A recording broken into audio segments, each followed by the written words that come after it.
Hello and welcome to the latest episode of the Yellow Gloves podcast. Today we're going to recap Cage Warriors 152, which once again, a show in Manchester that delivers violent finishes, shocks, fight of the year contender, a knockout of the year contender, upset of the year contender.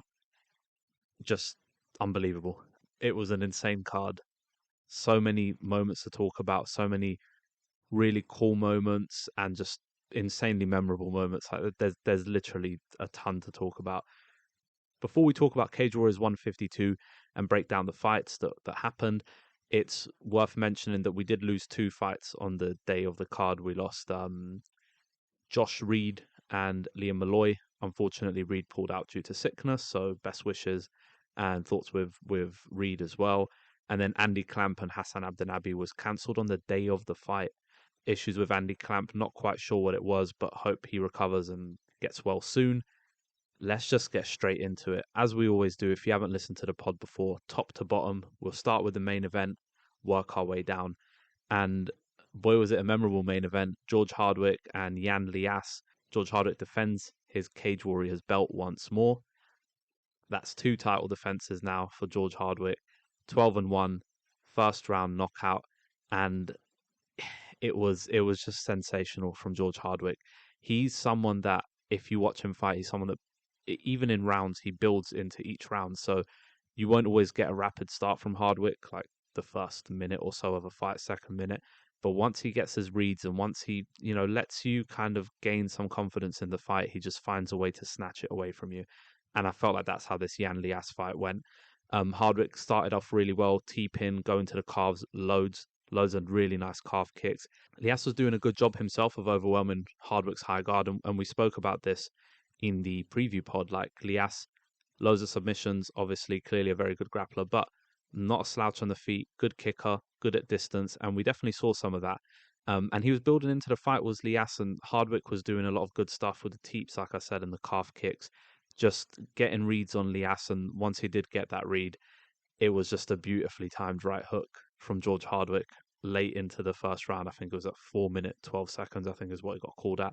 And what I loved about this finish is it's, beautifully timed right hook, drops Liasse, and Hardwick immediately goes to the guillotine. If you've only been watching Hardwick since he's been a champ, you might forget that this guy's got a really, really nice submission game that he doesn't use as often nowadays, and he's got a really nice guillotine.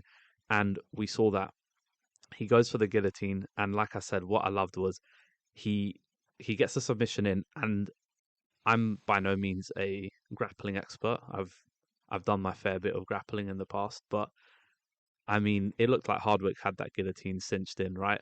I can't be the only person. And what I loved about this, and I posted about this on Instagram after the fight, he basically was like, okay, I've got this guy hurt. I'm going to get the gilly. Nah, fuck the gilly. I want to hurt him again on the feet. That's really what it came across as. He basically bails on the gilly to just deliver more damage on the feet, continues landing, dips to the body, clocks him, wobbles him again, and then overwhelms Liasse with just a flurry of strikes. Just an unbelievable first round finish.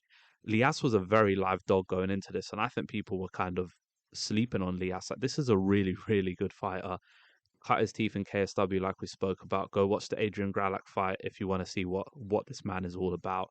But yeah, this was a real test for Hardwick, and he kind of made it look like it wasn't, and that's really terrifying. Like, this is the type of talent that we're talking about here. Someone who they put Kyle Driscoll in front of him. What's this wrestly type American going to do? Hardwick, anti-grappling, on point, gets to finish late. Put Bungard on him. What's he going to do with a guy who's going to step to him, who's going to overwhelm him and try and strike with him and go crazy and mix it up? Hardwick, nothing, finishes the fight.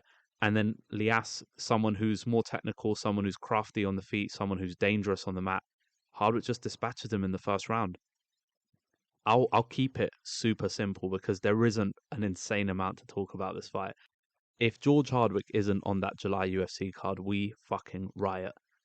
Posted this after the fight. There's no chance in hell. Like, this man, and as much as I would love to just continue talking about him on this podcast, because fuck yeah, who doesn't want to watch George Hardwick and cover it like as a hobby, right? But man, this guy needs to be in the UFC. This is it. Two title defenses, really impressive in all of them, finishing his opponents 12-1.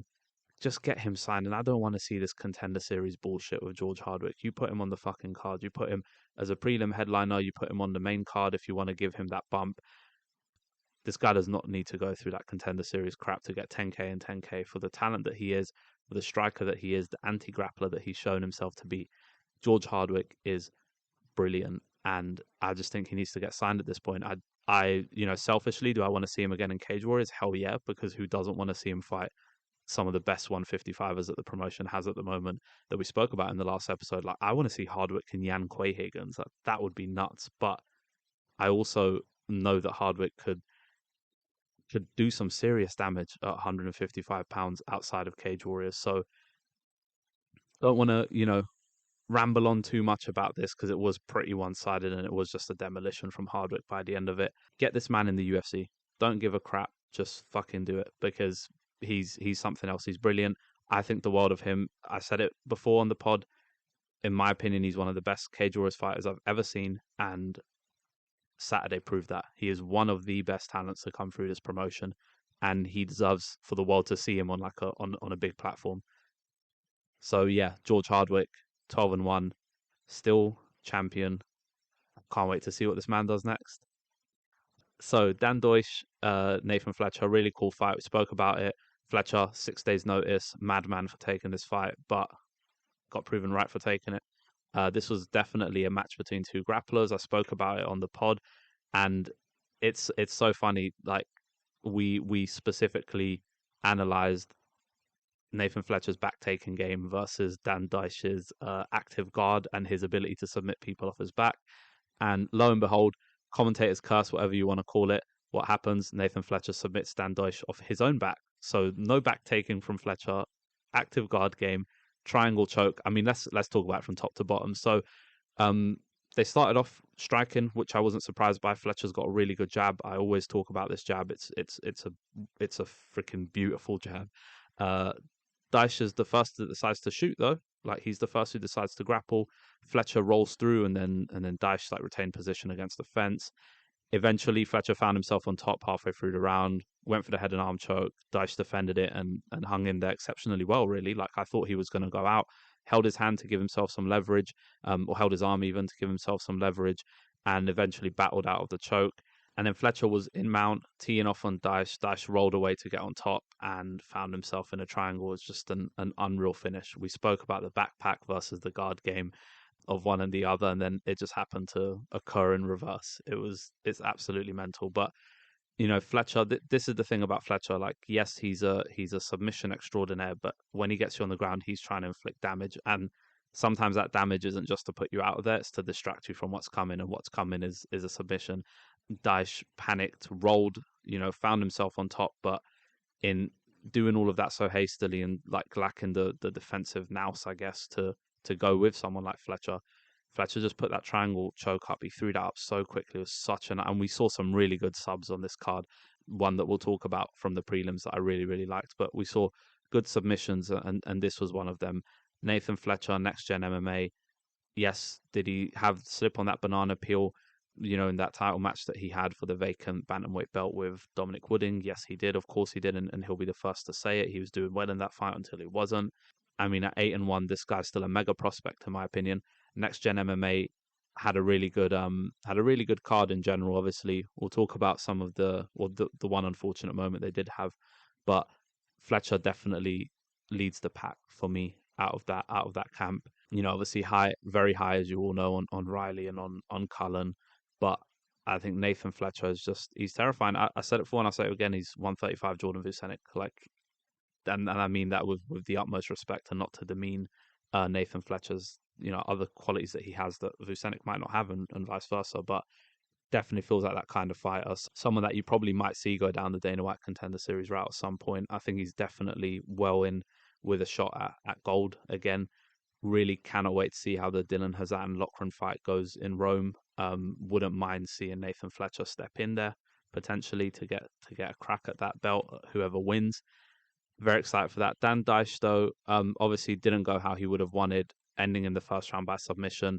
Someone who was 8-1, obviously now falls to 8-2. Really good fighter, did really well in his debut against Bogdan Barbu. I know he'll fight again in Cage Warriors. I mean, I said it before. I would have liked to have seen Reece McEwen against the winner of this fight, irrespective of how it happens. Then I saw the way Nathan Fletcher won, and now I want him in a title match. So maybe you do Reece McEwen, Dan Deutsch again, like just rebook that fight, and you do Nathan Fletcher against the winner of Hazan and Loughran. It's fairly, it's a bit of a no-brainer in my opinion. All right, we should probably start moving throughout the card. We had James Power and Lukasz Kopera. I loved this fight because it showed everything that I spoke about prior to it, and everything that any analyst who was looking at this fight or covering this fight, we all pretty much said the same thing, right? James Power, mega prospect, 4-0, powerful, strong guy, able to get knockout finishes, really impressive, good defensive grappler from what we've seen, the little bit that we've seen so far. And Lukasz Kopera is the great veteran test for him, a guy that's going to be able to grind the fight out, a guy who's going to be able to grapple, and when the fight gets dicey, he's going to find a way to get through the fight. And I used the Skabinski Emil Brown example as something that could happen in this fight if James Power didn't get his way. And both things happened, right? Lukasz Kopera, first round, James Power's hunting that head kick early. Kopera, big slam takedown, controlled on the ground, worked the Kimura from side control. Power defended really well to regain half guard and nullify that Kimura. I did think that for a moment Kopera was about to submit him. Generally, it was a 10-9 round for Kopera in the first, really one-sided stuff. Lulled Power to his pace and general game, that slow, slumbering Kopera pace where he gets you on the ground and grinds you out.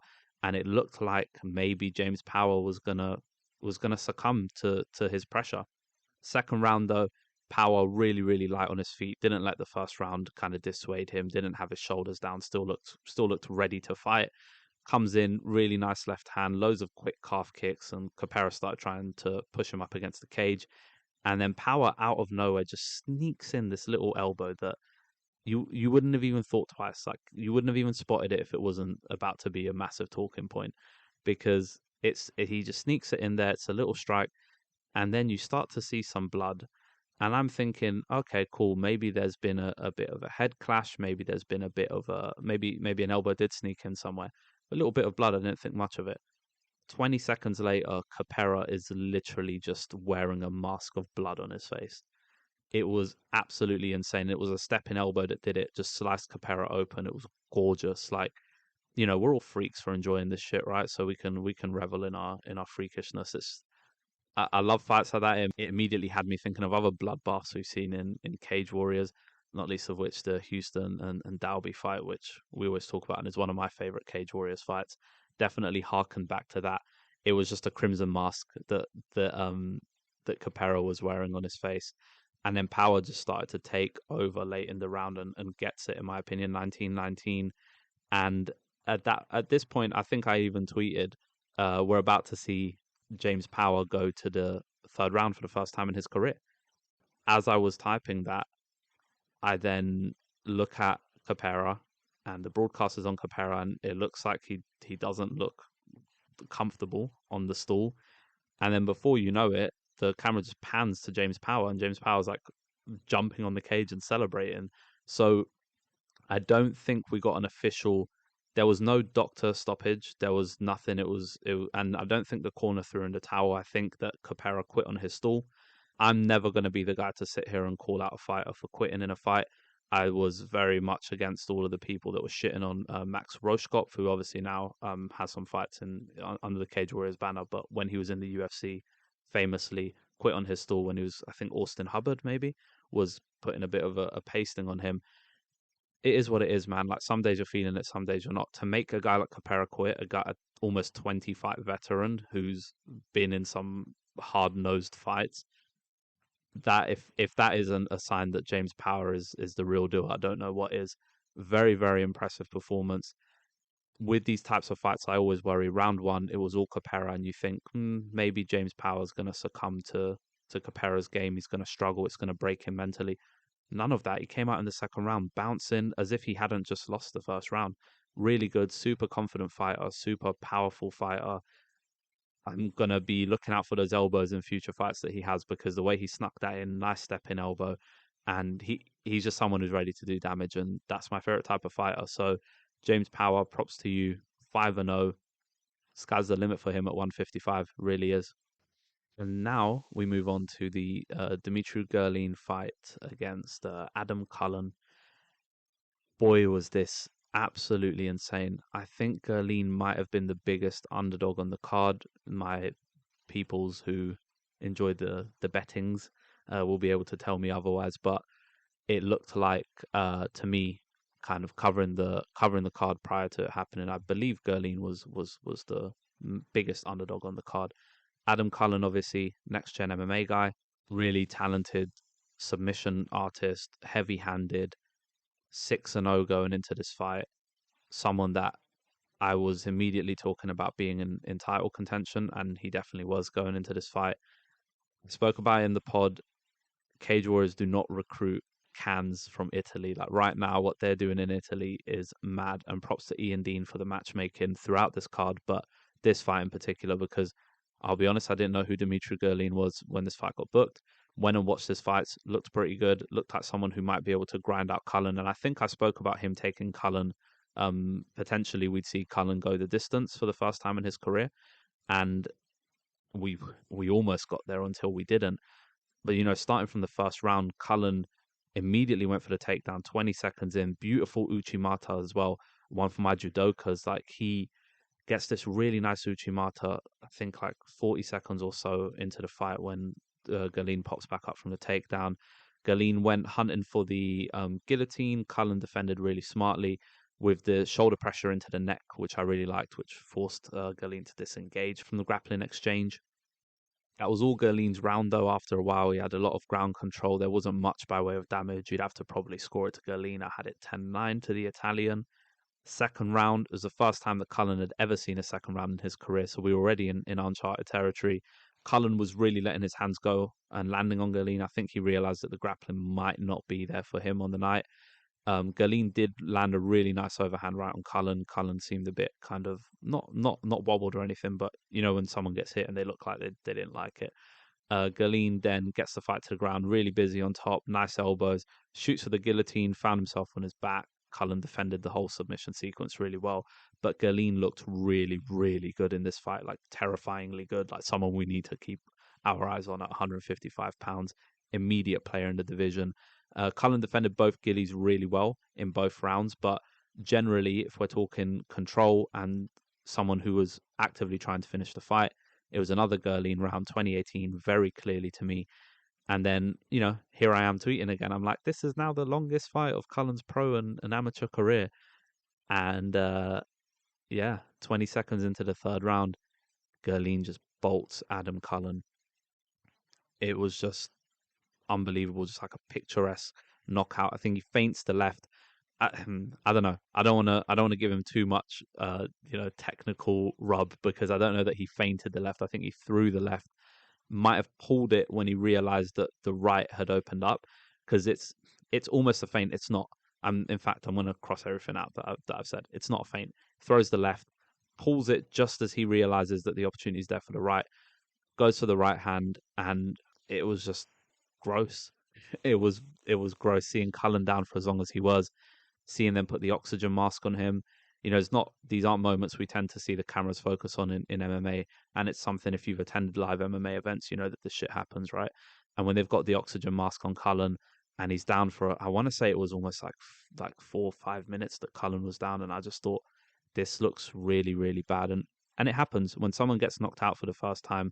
The reaction, you've got the state of panic, you've got the state of just discomfort of not knowing what's happened.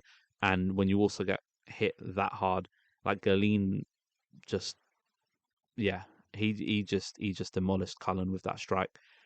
Immediate player at 155 pounds. But guys, do not, like, and I always say this always happens.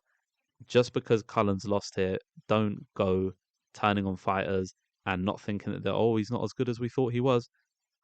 No, like, this happens when you have good matchmaking on a card. When you put a guy who's 6-1 versus a guy who's 5-0, or 5-1 versus 5-0 at the time, this stuff happens. If Cullen now goes and wins another 6 fights in a row, he's 12-1. Guess who's also 12-1? George Hardwick lost to Fleminas. Shit happens. Hardwick, one of the best Cage Warriors fighters I've ever seen. This stuff happens in MMA, And I'm saying this because I know that there's people who are down on Cullen coming into the fight. He's not as good as people think he is. His caliber of opposition isn't that good. Just shut the fuck up, man. This guy's a really good fighter, still so young, really good prospect at 155. But you got to respect that there's other fighters that exist in this world outside of our bubble who are very, very good at fighting. And Dmitry Gerlin, who, granted, a lot of us didn't know him, we know him now, and he's an immediate player at 155 pounds. He's someone you could immediately put into title contention. What he did to Adam Cullen, I don't think there's a bigger win on this card than that one. We can talk about the Liasse one with Hardwick, obviously huge win for him, but I don't think from an underdog defeating a heavy favorite the way that Gerlin did, he is by far the biggest winner on this card, in my opinion. And this is where I start to get really nerdy because we had the main card opener, Luke Riley versus Kallum Parker. Oh my God. This is one of the greatest Cage Warriors fights we have ever seen, right? And I'm someone who I've gone on record. People know what my list is. You can go on my regular Twitter account, Aguiar MMA. You can go look at my website. I've posted my top 5 Cage Warriors fights before, and I hold those very, very dear to my heart. You got Roberts Fadipe in there. You've got obviously Nathaniel Wood, Josh Reed. I'll let you go see some of the other ones. You can find that out in your own time. But Luke Riley, Kallum Parker, welcome to my top 5 because that's absolutely one of the greatest Cage Warriors fights I've ever had the privilege of seeing. And a lot of it was born out of I don't know. It was born out of Kallum Parker taking this on short notice. Kallum Parker, who we weren't really familiar with, and he took the fight to Luke Riley. And my excitement and my adoration for this fight is also born out of the fact that we saw Luke Riley go to full 15. We saw Luke Riley tested. We saw Luke Riley on the brink of defeat. And I don't know how he survived that onslaught in the first round. And I don't know, not only how did he survive, like, not only did he survive, he gave as good as he got in that first round, and that gets slept on. I've watched the fight 3 times now. Yes, yes, like Luke Riley gets bombed in that first round, but he gives Kallum Parker hell. I don't agree with the judges that gave Riley the first round, but I don't entirely disagree with it too much because go watch that fight back. He's unleashing chaos on Kallum Parker as well. It's an unbelievable fight. Kallum Parker, yes, rocks him, drops him twice, I believe, in the first round. Riley survived every single time. Beautiful knees to the body in the clinch. We know he's an aggressor. We know he's a brilliant kind of body snatcher, but in the clinch is where he survived in this fight. When the fight got nasty and when he got dropped and when he needed to recoup and recover, Luke Riley managed to get that clinch and from the clinch just do damaging things. He wasn't just weighing on Parker and hoping to get back into the fight and ease back into the fight. No, like he was all over. Those knees in the clinch were there to try and finish Kallum Parker. Even when Riley was getting rocked, he was trying to knock Kallum Parker out. Reminded me a lot of Josh Reed and Nathaniel Wood. No idea how this went the full 15. Kallum Parker is a G. I said this on last week's pod. Kallum Parker, no one's lining up to fight Luke Riley, let alone on less than a week's notice, let alone when you're 2-0, that you're both very young in your career. No, people don't take this fight. And I said this, if Kallum Parker goes into this fight and loses, I hope he gets another 2 cracks at Cage Warriors and gets to have a proper run in the organization. I think he's more than earned that with this because it was insane, this fight. And it was very competitive. Second round, Luke Riley started melting him to the body. Just unbelievable rib roaster after rib roaster. Left hook, right hook to the midsection. Just like reckless abandon, just straight to the body. But setting it up really well. Like I say reckless abandon more about the fact that he was just going for it to the body. But he was setting them up really well. Nice strikes to the top. Good calf kicks. I wish Riley kicked more. I think if he becomes a more prolific calf kicker, he becomes even more dangerous as a fighter. But Parker started to fade halfway through the second. Uppercuts to the body, just sensational from Luke Riley. But Kallum Parker was in there, taking a hellacious beating in that second round, but still giving as good as he's getting. He's also hitting Riley, and Riley's definitely hittable in this fight. And we've spoken about Riley being hittable. He's going to get cracked because of the way he fights. Would you like to see him tighten up his defense? Yes. He's 23. He's 6-0. He's going to learn eventually, and these things come with practice. And I think when we talk about learning and all of that, Luke Riley says he's his biggest critic. he was very, very down on his performance. I saw him posting on Insta that he gave it a 2 out of 10, which, maybe there's a bit of like gamesmanship there, because it was, to all of us, it was fucking immense, right? And we learned so much about Luke Riley. But you'd think that if he feels that it wasn't a good performance, then he knows what he did wrong in that fight. He's got to tighten up the defense. We know that. We've been talking about it for a while. That's something that Luke Riley, yes, he's hittable, but like I said, he's 23, 6-0. He's going to learn eventually. Third round, Parker definitely slowing down his pace and holding Riley against the fence early. Riley had a really beautiful step in elbow that didn't wobble Parker, but froze him. Like, he threw it, and then, Riley kind of disengaged, and Parker just stood there. And I was like, oh shit, like, he's actually frozen him. Then more unbelievable knees to the body from Riley. Parker definitely exhausted, holding Riley against the fence. And yeah, it was, to me, a very competitive fight. Clear 29-28 to Luke Riley. People who are saying that the scorecard, no, like, there's no way Kallum Parker won that fight. But and we do this a lot when the underdog has a really competitive performance and drops someone in a fight, we always tend to think, oh, maybe he got the nod. But no, like, you use the scoring criteria, it's there for a reason. Unbelievable performance from Luke Riley and Kallum Parker, both showing their doggedness in a fight, both showing unbelievable chins and resilience.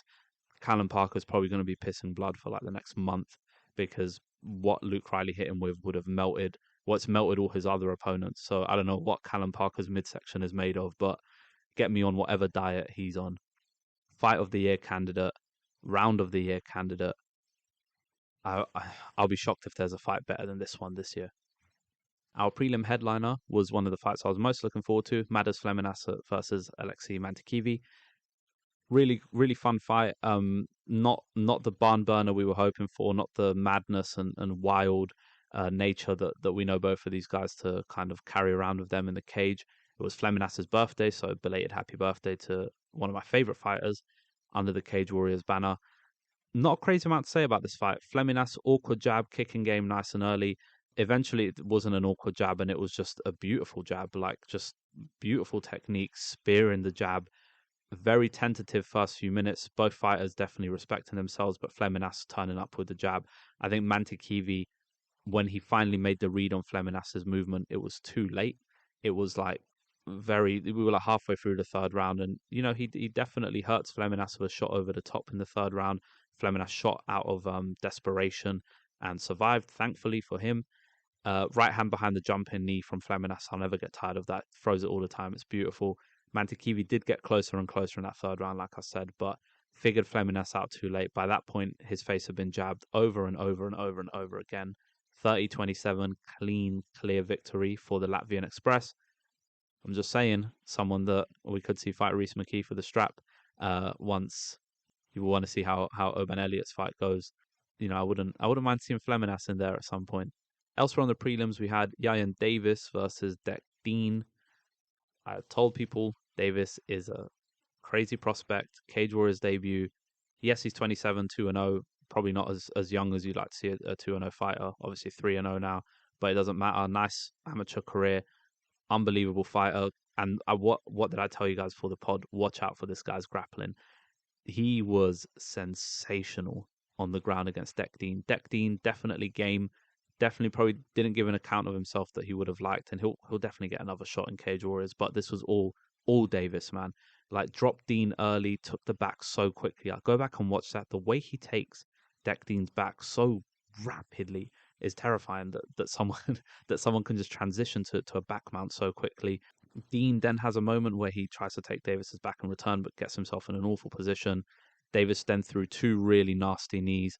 A third was deemed illegal. Bullshit rule, man. Like, I'll always say this, and maybe it's just because I'm an older head and appreciate kind of the older rule sets, and I love my Ryzen and my JMMA. But man, this rule is dumb, because he hurts Dec Dean twice with the knees, and Dec Dean then just like for a split second just puts his knee down, right? And it's just suddenly Davis can't. I don't know. People are going to think I'm a degenerate and I don't understand fights and all of that, but whatever. It shouldn't be illegal. It was illegal. Referee did not deduct a point, which I thought was fair. It was a razor close knee. He threw two legal ones just before, and Dec Dean's knee had just touched the ground, so he was grounded for like a split second. Definitely fair not to take it. Then Davis had 4 beautiful prods to the body with the front kick, like one after the other after the other. And then on the ground, he's just a serpent. Rolling guillotine, like arm in, then arm out, all in like the same sequence. Rolls Deck Dean over. Dean was tapping with his feet. Like that was like a pure desperation, like I'm losing consciousness kind of tap. Keep an eye on Yann Davis because he's he's someone I mean, this card was a showcase for 155ers, right? But he's someone that people need to keep an eye on because mega talent coming out of, I know fights out of the UK, but Welsh fighter. These Welsh fighters don't get enough love for their grappling, man. But go watch Mason Jones, go watch Jack Shaw. These are very, very fun grapplers, and you can add Davis to that growing list.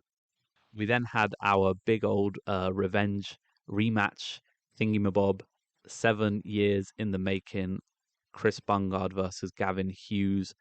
Chris Bungard obviously missed weight, has to be said, came 2 pounds over the weight limit.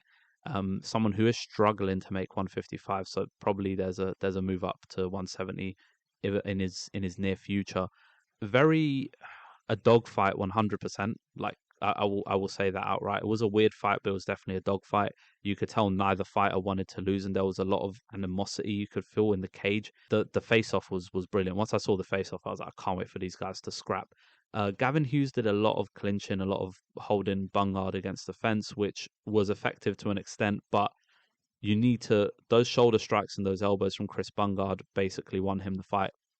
Some people will sleep on that, will look at the shoulder strikes like they're just a gimmick, but when another man isn't throwing anything and he's just holding you, no disrespect to Gavin Hughes, because I think Gavin Hughes is an awesome fighter. I've got nothing but respect for him, but when your game plan is to hold Bungard against the cage and not do a crazy amount outside of the first round elbow, which we'll talk about, Bungard basically won off being defensive and striking where he could, and Hughes lost being offensive but not striking when he could. Is genuinely kind of a weird dynamic there, and it's rare that you see fights won. A really well scored fight. Judges did brilliantly in this because these are the types of fights that a few years ago would have been scored to Gavin Hughes, and I don't think that would have been fair to Bungard, because if we're talking damage and if we're talking impactful strikes, he definitely in rounds 2 and 3 was the guy who had it. Round 1, let's talk about it because it is the talking point. Gavin Hughes slumps Bungard with an elbow on the at the buzzer, really. A lot of chatter about this. People need to recognize the rule set and people need to understand the rule set and read the rule set. When the bell goes, that's not the end of the fight. That's a signal to the referee that he needs to step in and stop the fight, because the round should be over, right? A fight doesn't stop until the referee jumps in between both fighters and gets them both back into their corners. The bell goes and Bungard gets hit with that elbow from Gavin Hughes. I don't buy the whole thing that Bungard milked it, because it's a powerful elbow and I think it did hurt him. Anyone saying that Gavin Hughes is dirty or he threw it after the bell, he didn't. Like, he threw it as the bell came. If Mark Goddard is 2 feet away because for whatever reason he is, that's fine. Like that's on Mark Goddard, and I know he'll probably, the type of referee that he is, and I do think he's the best in the business. He's going to be kicking himself over that, because he should have gotten in there and stopped it. He should have been closer to the fight, but he wasn't, and no one's to blame other than the ref. There's nothing, like, Hughes isn't doing anything against the rules, and the buzzer shouldn't tell fight, like, just because you hear a buzzer doesn't mean it's the end of the fight. And most fighters aren't even cognizant of the fact that there's a bell. Sometimes you need a man to get in between both of you to stop the fight. So I think that's what happened there. Got blown way out of proportion. All the discussions about it. Read the fucking rule set. Gavin Hughes, not a dirty fighter, did really well, clocked Bungard really well. Bungard put his hands down and he got clocked. But overall, I scored it 29-28 Bungard. I don't think it's a contentious decision at all. I believe it was a splitty. Someone did score it to Hughes, which, again, it's fine. It's a close fight. But if we're talking damage, then Bungard, though he dealt little, dealt more than Gavin Hughes did. All right, last 3 fights on the card. Let's kind of run through this. Another really huge underdog win was Mikhail Falk against Chris Price. Really high on Chris Price, 4-0 prospect going into this fight out of Manchester Predators. Really good fighter, hard hitter, 6-foot featherweight, which is my kind of shit. I love when we get gangly fighters at low weight classes. Big Sean Woodson guy. But yeah, Mikhail Falk, I said this would happen. Like I said it with the Kopera and James Power, and I made the whole Skabinski. I've said this already, but these types of fighters, people look at their records like, oh, this is a gimme fight for Chris Price. It's not. This is just good matchmaking. You need to fight vets on your way up. You can't just fight guys who are 1-1, 1-0, 2-0. You got to fight the 7-5s, the 6-4s. Like these are the veterans. 12 fights, Mikhail Folks fought all over the world. And what does he do with Chris Price? Gets the fight right to the ground, lands one of his elbows, cuts Price open near the eye, and then just dominated on the ground, landing strike after strike after strike. Chris Price looked lost on the ground, didn't look like himself. Longest fight of his pro career, once it got past 3 minutes 58 or whatever it was. And Folks just beat lumps out of him in the ground. Massive, massive underdog win. I think he was the second biggest underdog on the card. Got it done. Very, very impressive. Really looking forward to seeing Hal Falk again. Like, someone that finally gets his hand raised in Cage Warriors, and we'll see Chris Price again, no doubt. This is a learning experience for an up and coming fighter. This shit happens. But props to Mahal Falk. Like, I don't want to gloss over it, but it really was a massive surprise and a massive win. And just before we get to the final fight of the card, which was the first fight on the prelims, we had Liam Gittins versus Rory Evans, two guys who are Cage Warriors through and through, like I said, both coming through the academy scene. Good striking battle in the opening minute. Evans had the highlight of the first round, landed a really, really nice body shot. Gittins was the more active aggressor, though, really getting in there, overwhelming Evans with really good combinations. Lovely knee to the body in the clinch late into the first round. Comfortable 10-9 for Gittins. Really good again in the boxing. Overwhelming Rory Evans. Second round, more of the same. Really measured and composed. Like Gittins is someone who will go in there chaotic and go in there to scrap. Really measured, like I said. Love the stepping elbow that he kept trying to hunt out. Counter knee to the liver was mad. Like, I love seeing a counter knee, and when it's executed like that, it was beautiful. Evans had two really good single leg entries on the takedown, but eventually Gittins made the read on it. Really good calf kicks that were building up throughout the fight. Clobbered Evans with one towards the middle portion or towards the end of the second round, really. Clobbers him with one, wobbles him, and Rory Evans basically at that point was immobile, wasn't really moving well after that kick. Gittins went crazy with the knees to the skull. Evans somehow was still standing throughout all of it until he wasn't. It was a great stoppage. I know some people are saying like, oh, the knees weren't going through. He's blocking it with his hand, but it doesn't impact his impact. Like, he's blocking it with his hand, but his hand's right against his head. Like, that's still cannoning off his skull. It's a great stoppage. Liam Gittins, great to see him get his hand raised here. Someone to keep an eye on at 145 because I don't think he gets enough love. Really fun fighter. Love this measured approach from a fighter that's usually, we know him to be quite chaotic. Opening fight of the prelims here, and kind of the last fight that we'll talk about, was Antonio Sheldon versus Orlando Wilson Prinz. I knew this fight was going to be contentious. I knew it was going to be a splitty. I knew it was going to go to decision. Two fighters that desperately needed to win.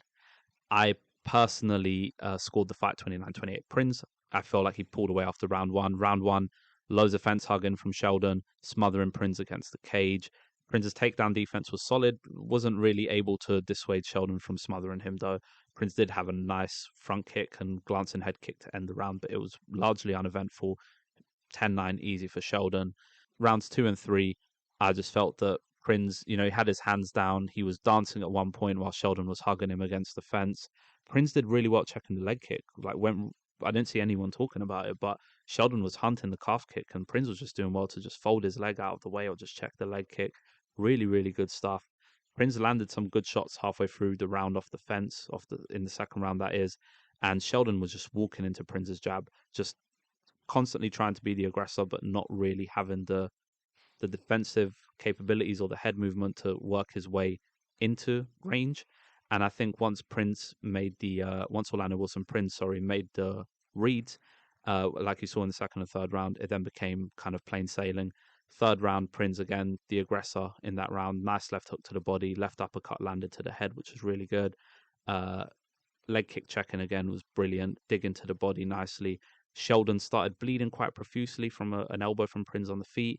And then it was just a more kind of clinching up against the fence from Sheldon, but it just felt a bit desperate. It felt like he knew he needed to gut out a victory, but didn't quite know how to get there. Prinz was way more active, landed the more impactful shots, dropped the first round, but good to see him get his hand raised under the Cage Warriors banner, because I felt he was a bit hard done by against Bark. I thought Bark won, but it really could have gone either way. Uh, he could be right now on a streak in Cage Warriors. So Antonio Sheldon, don't know if we'll see him in Cage Warriors again. Whoever scored that 30-27 to Sheldon, I mean, I don't want to rag on the judges too much, but it's ludicrous. You cannot tell me that Sheldon won more than that first round. In my opinion, I think it's absolutely obscene. Orlando Wilson Prince did a good job. He's a grappler himself, but you can tell that he's comfortable in the striking, and hopefully he gets a matchup soon with someone that's going to stand and bang with him, because that would be quite exciting. And that puts a bow on the recap for Cage Warriors 152. Really enjoyable card. We had knockout of the year contender. We had a fight of the year contender, round of the year contender. We saw one of the best fighters that I've personally ever seen in Cage Warriors just continue to be incredible. A few prospects to keep an eye on as well. Yayan Davis, who I've obviously spoken about, James Power as well, guys to keep an eye on. And I think Nathan Fletcher, 135 pounds, keep an eye on him, because yes, he slipped up against Wooding. Don't know if he'd slip up again if he got his chance. I'd love to see him fight Kalen Loughran in the future. The grappling on that would be off the charts. So with that, guys, we'll be back next week to preview Cage Warriors 153 Dublin. I'm really excited. Thank you everyone for tuning in. Please, leave a like wherever you're listening to this. Leave a comment, tweet me. Just help spread the podcast as far and wide as we can. Other than that, I'll catch you guys in the next one.